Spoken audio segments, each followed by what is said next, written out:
بسم الله الرحمن الرحيم. அஸ்ஸலாமு அலைக்கும் வரஹ்மத்துல்லாஹி வபரகாத்துஹு. அல்ஹம்துலில்லாஹ் ஸலாத்து வஸ்ஸலாமு அலா ரசூலில்லாஹ் அம்மாபாத். அன்பிற்குரிய இஸ்லாமிய உறவுகளை, தாவா சம்பந்தமான ஒரு சிறப்பு நேர்காணல் நாம் செய்ய இருக்கிறோம். நம்மோடு இணைந்திருக்கக்கூடிய ஷேக் அவர்கள் ஷேக் அப்துல்லா பிரதோசி அவர்கள். அஸ்ஸலாமு அலைக்கும் ஷேக் அவர்கள். ஷேக் அவர்களை பொறுத்த வரைக்கும் தாவாவினுடைய காலத்தில் சிறப்பாக செயல்படக்கூடிய நபராக இருக்கிறாங்க. ஷேக் அவங்க தாவாவை எல்லா விதமான கிராமங்களுக்கு சென்று எல்லா மக்களையும் சந்தித்து களத்தில் இருந்து தாவா செய்யக்கூடிய ஒரு வாய்ப்பை பெற்றிருக்கிறாங்க. எனவே அந்த அனுபவத்தை பெற்ற ஷேக் அவங்கள்ட்ட சில கேள்விகள் மூலமாக நம்ம தாவாவினுடைய பயன்களையும் அவசியங்களையும் அதை எப்படி மக்கள் கொண்டு போய் சேர்க்க வேண்டும் என்கிற முறைகளையும் நம்ம அறிந்து கொள்ள இருக்கிறோம். ஷேக், அதாவது இன்னைக்கு தாவா விட்டு மக்கள் ஒதுங்கி இருக்கிறாங்க. அதுக்கு காரணம் என்ன அப்படின்னு பார்க்கும்பொழுது, தாவாவின் அவசியத்தை முக்கியத்துவத்தை அறியாமல் இருப்பது ஒரு காரணமா இருக்கு. அப்ப தாவா செய்வதற்கான அவசியம் என்ன, முக்கியத்துவம் என்ன, குர்ஆன் ஹதீஸை எப்படி சொல்லுது என்று அதற்கான பதிலை நீங்க சொல்லுங்க. அஸ்ஸலாமு அலைக்கும் வரஹ்மத்துல்லாஹி வபரகாத்துஹு. அன்பிற்குரிய சகோதர சகோதரிகளே, தாவா என்பது ஒவ்வொரு மூமினுடைய உள்ளத்துல அது நடைமுறைப்படுத்தக்கூடிய அவசியமான ஒரு காரியம். தாவானா ஒருத்தனை வழிகட்டமா இழுக்கிறது அப்படி இல்லை. தாவான்னு சொன்னா இஸ்லாத்தில் உள்ள நற்குணங்களை மற்றவர்களுக்கு மத்தியில பிரதிபலிக்க செய்யுது. நபிகள் நாயகம் ஸல்லல்லாஹு அலைஹி வஸல்லம் தீனை பத்தி சொல்லும் போது மக்கள் என்ன பண்ணாங்க, அவர் பொய் சொல்ல மாட்டாரு, அவர்கிட்ட மோசடி நாங்க பார்க்கலையே. அப்ப அந்த செயல்பாடு அவர்களுக்கு மனசுல அப்படியே பிரதிபலிச்சு அப்படியே இஸ்லாத்தை ஏத்துக்கிட்டாங்க. அது போல மக்கள் மத்தியில நாம இதுல என்ன இருக்கோ அது அவர்களுக்கு மத்தியில எடுத்து சொல்லணும். என்னமா பொழைத்து தம்மிமா மக்காரிமுல் அஹ்லாக், நற்குணத்தை முழுமைப்படுத்துவதற்காக தான் நான் அனுப்பப்பட்டிருக்கேன் அப்படின்னு சொல்றாங்க. அப்படின்னா என்ன, நற்குணம் அவரிடம் பிரதிபலிச்சிச்சு. அதுடன் நற்குணம் மட்டுமில்ல, இதுடன் ஏகத்துவத்தையும் அவர்களிடம் பிரதிபலிக்கணும். இப்ப தாவா ஏன் முக்கியத்துவம் அப்படின்னு சொன்னா, ஃபிரௌன் இஸ்லாத்துக்கு வரமாட்டான்றது அல்லாஹ்க்கு தெரியுமா தெரியாதா? தெரியும். ஏன் நபியை அனுப்பணும்? அல்லாஹ் நபியை அவங்க கிட்ட அனுப்புறான். இதுதான்பா உண்மை, நீ புரிஞ்சுக்கோ. இப்போ குல் ஹல்லா கைலான் தஸக்கா வஹதிய கைலா ரப்பிக தக்ஷா. நான் சொல்றதை கேளு, நீ அல்லாஹ் பயந்துப்ப. அல்லாஹ் பயந்துக்கிட்டான். ஆனா இருந்தும் வீம்புக்கு அவன் நிராகரிச்சான். ஆனா அவன் நிராகரிச்சானே தவிர அவனுடைய ஃபிரௌனுடைய மனைவி இஸ்லாத்தை ஏற்றுக்கொண்டார்கள். மூமின்களுக்கே முன்னுதாரணம் என்று அல்லாஹ் குர்ஆன்ல சொல்லலாம். தரபல்லாஹு மஸலன் லில்லதீன ஆமனு இம்ராஅத்த ஃபிரௌன். ஃபிரௌனுடைய மனைவியோட மூமின்களுக்கு முன்னுதாரணம் சொல்றான். அந்த அளவுக்கு இஸ்லாத்தை பக்கவா ஃபாலோ பண்ணாங்க. ஃபிரௌன் வீட்டுல வேலை செய்யக்கூடிய அடிமை பெண்ணுக்கு அல்லாஹ் ஹிதாயத்தை கொடுத்தான். இது எல்லாத்தை விட இன்னொரு முக்கியமான விஷயத்த சொல்லட்டுமா? மூசா அலைஹிஸ்ஸலாம் அவர்களே தோற்கடிக்க வேண்டும் என்று சூனியக்காரர்களை ஒன்று சேர்க்கிறான். ஆனா அந்த சூனியக்காரர்களை அந்த அற்புதத்தை பார்த்த உடனே ஆமன்னா பிரப்பி மூசா வஹாரூன், மூசா ஹாரூனுடைய ரப்பை கொண்டு நாங்கள் ஈமான் கொண்டோம், அப்படியே சதால விழுந்துட்டார்கள், இஸ்லாத்தை ஏற்றுக்கொண்டார்கள். இப்போ அந்த ஃபிரௌன் சொல்றான், நான் அனுமதிக்கிறதுக்கு முன்னாலே நீங்க இஸ்லாத்தை ஏத்துக்கலாமா அப்படின்ட்டு அந்த சூனியக்காரர்களை பார்த்து சொல்றான், உங்களுக்கு மார்கால் வெட்டி கழுகளை ஏற்றுவேன் அப்படின்னு சொல்லும் போது அந்த சூனியக்காரர்கள் என்ன சொல்றாங்க, பக்கத்து இமான் தக்காது இன்னமா தக்கது ஹாதில ஹயாத்து துனியா, உன்னையால முடிஞ்சதை செஞ்சுக்கோ, இந்த உலகத்தெல்லாம் உன்னையால செய்ய முடியும். வைனா இல்லா ரப்பினால முன்கலிபுன், எங்களுடைய ரப்பியிடம் இறைவனிடம் நாங்கள் சந்தோஷமா போவோம் அப்படின்ற. அதாவது அவர்களுக்கு இது என்ன என்று விளக்கிட்டோம் அப்படின்னு சொன்னா நம் மீது உள்ள குரோதம் விரோதம் எல்லாம் போயிடும். உமர் ரலியல்லாஹு அன்ஹு விட மிகப்பெரிய ஒரு எதிரை நம்ம பார்க்க முடியுமா? இஸ்லாத்தை ஏத்துக்கிட்டாங்க. ஹாலித் பின் வலிதை விட மிகப்பெரிய ஒரு எதிரியை பார்க்க முடியுமா? ஓத போர்ல முஸ்லிம்களை கொன்று குவித்த கொடிய ஒரு மனிதர். அவருக்கு 70க்கும் மேற்பட்ட முறை இஸ்லாத்தை பத்தி சொல்றாங்க, ஒவ்வொரு முறையா சந்தித்து சொல்றாங்க. அதை பார்த்து அவரு ஹாலித் பின் வலித் இஸ்லாத்தை ஏற்றுக்கொண்டார். சைஃபுல்லா என்ற ஒரு பட்ட பேரை பெற்றவர். அபு சுஃபியான் ஓத போருடைய எதிரிகளுடைய தலைவர், எள்ளி நகையாடினார். இன்னைக்கு ரலியல்லாஹு அன்ஹு அப்படின்றோம். ஆகவே நாம சொல்றது சொல்வோம், ஹிதாயத் என்பது அல்லாஹ் கொடுக்கக்கூடியது. ஃபிரௌன் இஸ்லாத்துக்கு வரமாட்டான்னு அல்லாஹ்க்கு தெரியும். ஏன்னா எடுத்துட்டு போய் சொல்லு, உங்க வேலை சொல்ற வேலை. அதன் மூலமா யாராருக்கு அல்லாஹ் ஹிதாயத்து நேர்வழி காட்டணும்னு அல்லாஹ் நாடுனா அவங்களுக்கு கொடுப்பான். ஆகவே நாம சொல்லால் செயலால் நடைமுறையால் நம்ம கிட்ட இருக்கிறது என்ன என்பது மக்கள் மத்தியில் பிரதிபலிக்க செய்யணும். அவர்களுக்கு ஹிதாயத்து நேர்வழி என்பது நாம கொடுக்க முடியாது, அல்லாஹ் தான் கொடுப்பான். இன்னக்கல தஹதி மன் அஹ்பப்த வலாக்கின் அல்லாஹ் யஹ்தி மன் யஷா. நபியே, நீ அவங்களுக்கு நேர்வழி காட்ட முடியாது, நான் தான் நேர்வழி காட்டுவேன். அது என் கையில தான் ஆற்றல் இருக்கு, நீங்க சொல்லுங்க, சொல்றது உங்க வேலை அப்படின்னு சொல்றோம். ஆகவே நாம சொல்றத சொல்லுவோம், அல்லாஹ் அவங்களுக்கு நேர்வழி காட்டுவோம். அல்ஹம்துலில்லாஹ் ஷேக் ரொம்ப சிறப்பாக சொன்னாங்க. அதே போல் வந்து பார்த்தீங்கன்னா அதாவது இன்னைக்கு மக்கள் வந்து தாவா கொண்டு போகிறதுக்கு தயங்குறாங்க. சொன்னால் மக்கள் ஏற்றுக்கொள்வாங்கன்னு சொல்கிறீங்க. எவ்வளவோ கொடியவனாக இருந்த பிறவுன்னு மற்ற நபர்களை ஏற்றுக்கொண்டதான் சொன்னீங்க. அப்போ நம்ம சொல்கிறத நம்முடைய கடமை, ஏற்றுக்கொள்ள வைக்கிறது அல்லாஹ்வுடைய பொறுப்பு. அப்போ இன்னைக்கு என்ன செய்கிறாங்க, மக்கள் தயங்கி கொண்டிருக்கிறாங்க. ஏன் மக்கள் தயங்குறாங்க தாவா செய்ய? பொதுவாகவே இஸ்லாத்தை அப்படி சொல்வதாரும் தயங்குறாங்க. அவங்க வந்து ஒரு மாதிரியை பார்ப்பாங்களோ, ஒரு மாதிரியை கருதுவாங்களோன்னு தயங்குறாங்க. இந்த தயக்கத்துக்கான அடிப்படை காரணம் என்ன? அதை வந்து தயக்கம் இல்லாமல் இருப்பதற்கு என்ன வழி இருக்கிறது? அதை தீர்வாக இருந்தால் சொல்லுங்க இன்ஷா. உண்மையிலே தயக்கம் வந்து எல்லாருக்கும் இருக்கும். மார்க்கத்தை பற்றி சொல்லும்போது தயக்கம் எல்லாருக்கும். மூசா அலைஹிஸ்ஸலாம் அவர்களுக்கு அல்லாஹ் சொல்றான், இதஹபா இலா ஃபிரௌன இன்னஹு தகா, ஃபிரௌன்ட்டு போய் சொல்லுங்க, தீனை பற்றி சொல்லுங்க, அவன் வரம்பு மீறான் அப்படின்னு அல்லாஹ் சொல்லும்போது மூசா அலைஹிஸ்ஸலாம் சொல்றாங்க, இன்னனா நகாஃபா அன் யஃப்ருத அலைனா அவ் அன் யதகா, எங்களுக்கு பயமா இருக்கு அவன் எங்க மீது வரம்பு மீறிடுவான் அப்படின்னு. அல்லாஹ் சொல்றான் போய் செய்யுங்க அப்படின்னு. ஆனா அவங்க என்ன சொல்றாங்க, பயமா இருக்கு அப்படின்றாங்க. அதுக்கு அல்லாஹ் சொல்றான், அல்லா தகாஃபா இன்னனி மஅக்கும், நீங்க பயப்படாதீங்க, நான் உங்க கூட இருக்கிறேன். இப்போ மூசா நபி போய் ஃபிரௌனுக்கு முன்னால நின்று மார்க்கத்துக்கு சொல்றாங்க. அவன் பெரிய அரசன், வாளை எடுத்து ஒரே ஒரு போட்டுருக்கலாம். அவனை ஏன்டா இந்த மாதிரி செஞ்சுன்னு கேட்பாங்களா? கேட்கறதுக்கு ஏன்னா அவன் அரசன், எல்லா அதிகாரம் அவனுக்கு இருக்கு. ஆனா அவனால அதை செய்ய முடியல. ஏன்னா அல்லாஹ் பாதுகாத்தான். நபி ஸல்லல்லாஹு அலைஹி வஸல்லம் அவர்களுக்கு அல்லாஹ் சொல்றான், யாயுர் ரசூல் பல்லிக் மா உன்சில இலைக்க மிர் ரப்பி, உன்னுடைய இறைவன் உங்களுக்கு எது இறக்கி வைத்தானோ அதை நீங்க எத்தி வச்சிருங்க. நான் அப்படி நீங்க எத்தி வைக்கலன்னு சொன்னா ஃபமா பல்லஅத ரிசாலா, இந்த தூதுத்துவத்தை முழுமையாக்கியவர் போன்று ஆக முடியாது. அப்படி நீங்க தீனை எடுத்து சொல்லும் போது மக்கள் உங்களை கொன்று விடுவார்கள், உங்களை அழித்து விடுவார்கள் நினைக்காதீங்க. வல்லாஹு யஅஸிமுக மினன் நாஸ், அல்லாஹ் உங்களை பாதுகாப்பான். அப்போ அல்லாஹ்வின் தூதருக்கு பாதுகாப்பு அல்லாஹ்வே கொடுக்குறான். நபி ஸல்லல்லாஹு அலைஹி வஸல்லம் ஒட்டகத்திலிருந்து கீழே விழுந்தாங்க, அவங்களுக்கு மரணம் ஏற்படல. யூத பெண்மணி விஷம் கலந்த மாமிசத்தை கொடுக்குறாங்க, அவங்களுக்கு மரணம் ஏற்படல. ஒரு எதிரி வந்து வாளை உருவிக்கிட்டு ரசூல்லா தூங்கிட்டு இருக்கும்போது இப்படி கத்தியை நீட்டிட்டு உன்னை யார் காப்பாத்துக்கு அப்படின்றான் அல்லாஹ் அப்படின்றாங்க.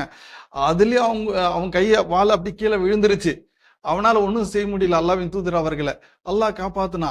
இது மட்டும் இல்லாம உஹுது போர்ல அவர்கள் வெட்டப்பட்டார்கள். எந்த அளவுக்குன்னு சொன்னா, இந்த முகத்துல ஒரு ஜால் மாதிரி போட்டிருப்பாங்க போர்க்காலத்துல, அதை வெட்டும் போது 2 ஆணி முகத்துல அப்படியே இறங்கிடுச்சு. அத ஒரு சஹாபி தன்னுடைய பல்லால எடுக்கிறாரு, 2 ஆணி எடுக்கும்போது 2 பல்லும் உடைஞ்சிருச்சு. அப்ப எந்த அளவுக்கு ஆணி உள்ள இறங்கியிருக்கும். ஆனா அந்த முகத்துல ஆணி இறங்கினா மனுஷன் உயிரோடு இருப்பானா? அல்லாஹ்வின் தூதராவுடைய முகத்துல இறங்கிச்சு. ஆனா அவர்களுக்கு சின்ன பாதிப்பு இருந்துச்சு தவிர அதுல அவர்கள் மரணிக்கவில்லை. எல்லோருக்கும் டிக்ளேர் பண்ணிட்டு தான் அவர்கள், நான் மரணிக்க போறேன், நீங்கெல்லாம் இதுவா இருங்க அப்படின்ட்டு என்ன பண்றாங்க, எல்லாருக்கும் ஆறுதல் சொல்லிட்டு தான் அவங்க இந்த உலகத்தை விட்டு பிரிறாங்க.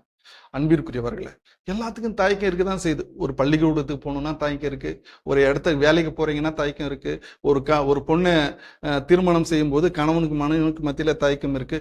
எல்லாத்துலயும் தயக்கம் இருக்குதான் செய்யுது. நாம போய் அணுகணும். தயக்கம் இருந்தாலும் நம்ம கிட்ட இருக்கிறதே சொல்லணும். ஒரு வியாபாரி அவன் முதல்ல இறங்கும்போது அவன் என்னாவதோ ஏதாவது ஒரு பயத்துல தான் வியாபாரத்துல இறங்குறான். ஒரு பள்ளிக்கூடம் போகக்கூடிய குழந்தையா இருக்கட்டும், காலேஜுக்கு போகக்கூடிய பையனா இருக்கட்டும், எல்லாரும் பயத்தில் தானே ஆரம்பிக்கிறாங்களா? உண்மையா இல்லையா? தயக்கம் இல்லாம இருக்கா? அப்ப எல்லாத்துலயும் நம்ம எப்படியாச்சும் இறங்கி அதை சாதிக்கணும்னு நினைக்கக்கூடிய நம்ம கிட்ட உண்மை இருக்கு, அதை சொல்றதுக்கு ஏன் நமக்கு தயக்கம்? தயக்கம் இல்லாம தைரியமா சொல்லுங்க, அல்லாஹ்வுடைய பாதுகாப்பு உங்களுக்கு உண்டு. இதை பத்தி நிறைய மெசேஜ் இருக்கு உங்களுக்கு சொல்றதுக்கு. நான் உங்களுக்கு சுருக்கமா சொல்றேன். ஆகவே துணிந்து செயல்பட்டால்தான் எல்லாமே சாதிக்க முடியும். நீங்க எந்திரிக்காம, ஒரு சாதாரண ஒரு மனுஷன் எந்திரிக்காம அப்படியே சோம்பேறியா இருந்தான்னு வச்சுக்கலாம், சிலந்தையும் உங்களை சிறப்பிடிக்கும். துணிந்து நீங்கள் எழுந்திருத்து சொல்வீர்கள் என்று சொன்னால் எவ்வளவு பெரிய மழையா இருந்தாலும் சரி அதை தூளா ஆக்க முடியும். மனுஷன் சாத்தியப்படுத்தி காமிக்கிறானா இல்லையா? ஆக இது போல நிறைய உதாரணம் உங்களுக்கு சொல்லலாம். அன்பிற்குரிய சகோதரர்களே, தயக்கம் காட்டக்கூடாது. இஸ்லாத்துல நாம தீனை பத்தி உள்ளதை உள்ளபடி சொல்லுவோம். அல்லாஹ் குர்ஆன்ல சொல்றான், ஃபஸ்தா பிமா துமர், நபியே உங்ககிட்ட என்ன இருக்கோ அதை போட்டு உடையுங்க அப்படின்றான். சோ தயக்கம் பண்ணாதீங்க, போட்டு உடைச்சிருங்க, சொல்லிடுங்க, அவ்வளவுதான். ஏற்பாது அவங்களுடைய விஷயம், தெளிவா சொல்றதா அவங்களுடைய வேலை. அவங்க இதெல்லாம் தயக்கம்லாம் காட்டாது. தயக்கம் என்ன இருக்கு உங்களுக்கு காட்டுறதுக்கு அப்படின்ட்டு அல்லாஹ் சுப்ஹானஹு வ தஆலா சொல்றான். அதுதான் சஹாபாக்கள் செய்தார்கள், அதுக்கப்புறம் இந்த மக்களும் செய்தார்கள். அன்று முதல் 14 நூற்றாண்டிலிருந்து இதுவரையில இஸ்லாம் அப்படி மேலோங்கி பரவி கொண்டிருக்கின்றது. அன்பிற்குரியவர்களே, அல்லாஹ் நம் அனைவர்களுக்கு அருள் புரிவானாக. துணிந்து செயல்படக்கூடிய அந்த பணிகளை தெளிவாக விரிவாக மக்கள் மத்தியில் சொல்வதற்கு நாம் முயற்சி செய்வோமாக. வல்ல அல்லாஹ் நம் அனைவர்களுக்கு அருள் புரிவான். அல்ஹம்துலில்லாஹ் ஷேங்க அருமையாக சொன்னாங்க. அப்போ துணிந்து நம்ம தாவா செய்யணும். தாவா செஞ்சோம்னா மக்கள் ஏற்றுக்கொள்வாங்க. சரி, அடுத்த ஒரு கேள்வி என்னன்னா, இன்னைக்கு தாவா செய்ய தயங்கி கொண்டு என்ன பண்ணுறாங்கன்னா, ரொம்ப தாவாவை லேசாக பார்க்குறாங்க. என்ன சொல்ல போனால், நம்முடைய பொடுபோக்கு, நம்ம மக்கள்கிட்ட கரத்தில் இருந்து தாவா செய்கிற அந்த பொடுபோக்கு எப்படி ஆயிடுச்சுன்னா, இன்னைக்கு ரீல்ஸ் போட்டு தாவா செஞ்சால் போதும், அதே மாதிரி சினிமாவின் மூலமாக கூட தாவா கொண்டு போயிடலாம் அப்படின்னு நினைக்கிறாங்க. அது தாவா மக்களுக்கு கொண்டு சேர்க்கக்கூடிய வழியாக இருக்குது. அப்போ சினிமா மூலம் தாவா செய்யலாம், ரீல்ஸ் போட்டு தாவா செய்யலாம் அப்படின்னு சொல்லிட்டு களத்தில் தாவா செய்யக்கூடிய அந்த பணியை வீரியப்படுத்ததை விட்டுட்டு ரீல்ஸ் மூலமா அல்லது சின்ன சின்ன ஷார்ட்ஸ் மூலமா நம்ம தாவா செய்யலாம், கொண்டு போகலாங்கிறாங்க. நடிச்சு தாவா செய்கிறாங்க. அப்போ இந்த நடிச்சு தாவா செய்யக்கூடிய இந்த ரீல்ஸ் மூலமாக ஷார்ட்ஸ் மூலமாக சொல்லக்கூடிய தாவா முழுமையான மாற்றத்தை கொடுத்துருக்குதா, அல்லது நடைமுறையில் இது வரைக்கும் இருந்த அந்த கள தாவா இருக்கு இல்லையா, அது முழுமையான மாற்றத்தை கொடுத்துருக்குதா அப்படிங்கிறது உங்களுடைய அனுபவத்திலிருந்து சில கருத்துக்களை மக்களுக்கு சொல்லுங்க சார். ரீல்ஸ் மூலமா சினிமாக்கள் எடுத்து அதன் மூலமா இஸ்லாத்தை பரப்பலாமா அப்படின்னு கேட்டீங்கன்னு சொன்னா, ஒரு நடிப்பின் மூலமாக இஸ்லாத்தை பரப்பதற்கு எந்த ஒரு ஆதாரம் இல்லை. நடிப்பு ஒரு சினிமானாவே அங்க ஹராம் வந்துடுது. ஒரு அந்நிய பெண்ணு அந்நிய ஆணு, இப்போ ஏதோ ஒரு படம் வந்துச்சோமே, அந்த படத்தை என்ன படம், இந்த படம் அதுல ஒரு அந்நிய பெண் அந்நிய ஆணோ பாக்குறதோ பழகுறதோ இஸ்லாத்துல ஹராம். அப்படி இருக்கும்போது படத்தின் மூலமா இஸ்லாத்தை பரப்புறதுக்கு எங்க ஆதாரம்? முடியாது. அந்நிய பெண்ணை மனைவின்னு சொல்ல அது கூடாது இல்ல. அவங்கள தொட்டு பேசுறது, அவங்ககிட்ட அந்நியமா பழகுறது, அதெல்லாம் கூட கூடாது இல்ல. அது என்னதான் இருந்தாலும் ஆகவே அதெல்லாம் அங்க ஹராம். ஹராம் ஹலால் ஒன்று சேர்த்து, ஏன்னா அது ஒரு ஹலால் ஆகாத. இப்போ 1400 வருஷம் ஆயிடுச்சு. இஸ்லாமும் 20 வருஷத்துக்கு முன்னால 2015 அதாவது 2005 சாரி 20 வருஷத்துக்கு முன்னால 2005 வேர்ல்டு கின்னஸ் ரெக்கார்டு. அந்த கின்னஸ் ரெக்கார்டு ஆரம்பிச்ச 50வது வருஷத்துல ரிலிஜனை பத்தி ஆராய்ச்சி செய்யறாங்க. அதுல ஆராய்ச்சி செஞ்சு சொல்றாங்க, இந்த இஸ்லாத்தை தான் மேலோங்கி சொல்றாங்க. உலகத்திலேயே அதிவேகமா பரவக்கூடிய ஒரு மார்க்கம் இஸ்லாம் அப்படின்னு. அந்த நேரத்துல இந்த போன் எங்க இருந்துச்சு, அது இருந்துச்சு, எதுவுமே இந்த ரீல்ஸ் இல்ல. இப்ப 20 வருஷத்துக்கு முன்னாலேயே அவன் சொல்றான், அப்ப எப்படி பரவி இருக்கு? இப்ப நான் இதுக்கு முன்னால் நான் சொன்னேன் இல்லையா, மக்கள் மத்தியில அணுகிறது, இஸ்லாத்தை பாக்குறது, இவ்வளோ நீங்க உலக மேப் எடுத்துக்கிட்டு இந்த இடத்துல முஸ்லீம் இருக்காங்க, இந்த இடத்துல முஸ்லீம் இல்லைன்னு சொல்ல முடியல. எல்லா இடத்துலயும் முஸ்லீம் இருக்கிறாங்க. அதுக்கு காரணம் என்ன? இது போலதான் அணுகுமுறை தான். 1 to 1 அந்த மக்களை பாக்குறாங்க, பார்த்து இஸ்லாத்தை ஏத்துக்கிறாங்க. இப்ப எல்லாருக்கும் ஒரே சூரியன் சந்திரன் காற்று எல்லாம் ஒன்னா இருக்கும்போது கடவுள் எப்படிப்பா வேற வேற இருக்க முடியும்? அந்த பாய்மார்கள் சொல்றது கரெக்ட் தானே. நான் எந்த காத்து விசுவாசிக்கணும் அதான் நீனும் விசுவாசிக்கிற. அப்ப நீ வேற ஜாதி, நான் எப்படி வேற ஜாதி இருக்க முடியும்? இன்னும் ஹலக்கனாக்கும் இந்தக்கரி மவுந்தா, உங்களை அனைவரும் ஒரே தாய் தாந்தல் தான் நான் படைச்சிருக்கேன்னு அவங்க சொல்றாங்க. குரான் இல்லது சொல்றாங்க, கடவுள் சொன்னாருன்னு சொல்றாங்க. கரெக்டா தானே இருக்குன்னா அதை பார்த்துதான் மக்கள் கூட்டமா இஸ்லாத்து வந்திருக்காங்க. இப்ப இந்த மூஞ்சியை பார்த்தோன்னா அரபு நாட்டு மூஞ்சி மாதிரியா இருக்கு. உங்கள மூஞ்சி எல்லாம் பாருங்க, உலகத்துல அந்தந்த நாட்டுல போய் பாத்தீங்கன்னா அந்தந்த உருவத்துல அந்தந்த மூஞ்சிகள் இருக்கும், முஸ்லீமா இருப்பாங்க. அப்போ இந்த உலகத்திலேயே 20 கோடி முஸ்லீம் இருக்காங்கன்னு சொன்னா, அரபு நாட்டுல இருந்து வந்தாங்கன்னா எங்க அது ஒரு சின்ன ஒரு நாடு. அந்த நாட்டில் உள்ளவர்களே எல்லாமே இஸ்லாத்துக்கு வந்தவங்க தான். ஒருத்தர் தான் இறை தூதரா நியமிக்கப்பட்டு தூதரா வந்தாரு. அவர் சொல்லி பேச்சு கேட்டு அந்த மக்கள் இஸ்லாத்தை ஏற்றுக்கொண்டார்கள். அவர்கள் பல நாடுகள் வியாபார நிமித்தமாக சென்று, அந்த மக்கள் விவசாயம் எல்லாம் கிடையாது, வியாபாரிகள் தான் அவங்க. எல்லா நாட்டுக்கும் வியாபார நிமித்தமாச்சு போய் அங்குள்ள மக்களுக்கு இந்த மார்க்கத்தை பத்தி எடுத்து சொல்லி அவர்கள் இஸ்லாத்துக்கு கூட்டமா வந்திருக்காங்க. இப்ப சினிமாவை பத்தி சொல்றாங்க. சினிமா மூலமாக என்ன கருத்துக்களை நீங்க சொல்றீங்க, அது உங்களுடைய தனிப்பட்ட விஷயம். இதை நம்ம செய்யறதுனால நன்மை கிடைக்கும், இதுல காசு போடலாம், இப்படி செஞ்சா நமக்கு நன்மை கிடைக்குன்றது தப்பு. ஒரு ஹராமான ஒரு செய்து கொண்டு இதன் மூலமா தீனம் பரப்போம் என்பது தவறு. ரீல்ஸ் போடுறீங்களா, நீங்க தனிப்பட்ட முறையில மார்க்கத்தை சொல்லி ஒரு நிமிஷம் 2 நிமிஷத்துல நீங்க தனிப்பட்ட முறையில நீங்க பேசி போடுறீங்கன்னா அது ஓகே, அது ஒன்றும் பிரச்சனை இல்லை. அது ஒரு நாடகமாக இன்னொருத்தங்கிட்ட இது பண்ணி ஒரு பெண்ணு கிட்ட ஒரு ஆணு கிட்ட ஒரு நடிச்சு கிடிச்சு செய்யறதுக்கு காபிருடைய பேரை வச்சு இதுக்கெல்லாம் மார்க்கத்துல அனுமதி இல்லை. தனிப்பட்ட முறையில நீங்க செஞ்சுக்கிறீங்க, அது நீங்க அல்லாஹ்வுக்குரிய அது நீங்க பதில் சொல்லிக்கீங்க. ஆனா இதுதான் மார்க்கும், இப்படியும் செய்யலாம், இப்படி தாவா செய்யலாம் நீங்க சொல்லக்கூடாது.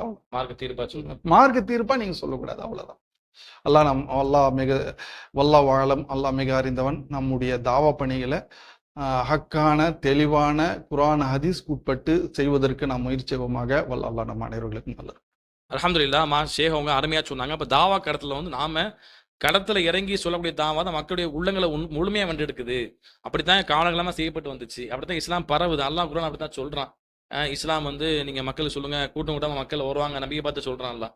அப்ப இந்த கட்டளை வந்து எல்லா காலத்துக்கும் தானே பொருந்தது. அப்ப இவ்வளவு காலமா செய்யப்பட்டு வந்த அந்த தாவா தான் உண்மையான மாற்றத்தை கொடுத்துருக்கு. அப்ப அதை தான் நம்ம வந்து மேற்கொள்ளணும்னு சொல்றாங்க. அதுல நம்ம செய்ய பொடுபோக்கு ஆயிட்டு தான் என்ன பண்றாங்க, இன்னைக்கு ரீல்ஸ் போட்டு முடிச்சிடலாம், ஷார்ட்ஸ் போட்டு முடிச்சிடலாம், வேலை முடிஞ்சிருச்சுன்னு நினைக்கிறேன். களத்துல இறங்கி செய்யறது தான் கஷ்டங்கள் அனுபவிக்கணுங்கிற அதை என்ன சோம்பேறித்தனத்தை என்ன பண்றாங்கன்னா அதை அப்படி சொல்றாங்க. ஆனா நம்ம உண்மையாக தாவா செய்வதை பேஸ் டு பேஸ் பண்ணுறது அந்த உண்மையான இருப்பு கிடைக்கும். வந்து சொன்னீங்க மாஷா அல்லாஹ் அல்ஹம்துலில்லாஹ். ஷேக் அவங்க பல தகவலை சொல்லி கொண்டாங்க சுருக்கமான நேரத்தில். ஷேக் அவங்களுக்கு அல்லாஹ் அருள் செய்யட்டும். அவங்க மூலியமாக பல மக்கள் இஸ்லாத்தை புரிந்து கொள்வதற்கு அல்லாஹ் உதவி செய்யட்டும். ஷேக் ஜஸாக்கல்லாஹ் ஹைரன் பகிர்ந்து கொண்டு மேக்கி ஜஸாக்கல்லாஹ் ஹைரன் பாரக்கல்லாஹு ஃபீக். அஸ்ஸலாமு அலைக்கும் வரஹ்மத்துல்லாஹி வபரகாத்துஹு.